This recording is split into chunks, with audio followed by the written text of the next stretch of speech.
Today at 6, Russia steps up its attacks on Ukraine as the invasion intensifies. A cruise missile hit this city last night, less than 80 miles west of the capital, as Russia continues pounding large parts of southern and eastern Ukraine. A Russian tank shells an apartment block. Others are hit by airstrikes as Ukraine's president calls the attacks beyond humanity.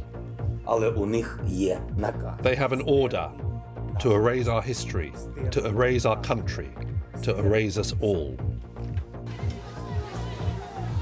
Nearly 900,000 people, almost all of them women and children, have fled Ukraine since the fighting began. Here, a rare standing ovation in the House of Commons. Cheers and applause for Ukraine's ambassador to the UK, who was watching on from the public gallery. A warning about the impact this war will have on energy prices here. Household bills could rise to up to £3,000 a year by the autumn. Olympic officials decide not to ban Russia and Belarus from the Paralympic Games in Beijing, but they will have to compete as neutrals.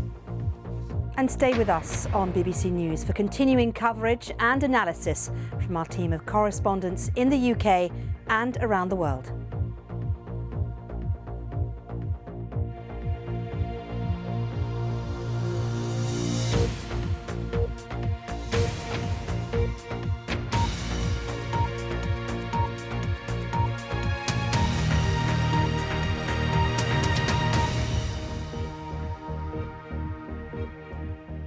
Good evening and welcome to the BBC News at 6. We are live in the Ukrainian capital, Kyiv, where that huge column of Russian armor that we've been telling you about over the last few days, heading on the northern approach road to the capital here, well, it is now just 15 miles from the center of the city.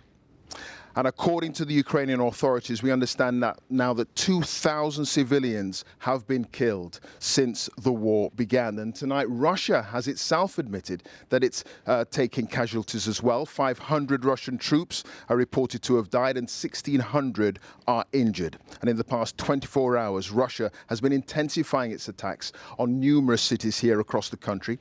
In the southern port of Mariupol, the officials say that they fear that there could be large numbers of people who've been killed during hours of shelling.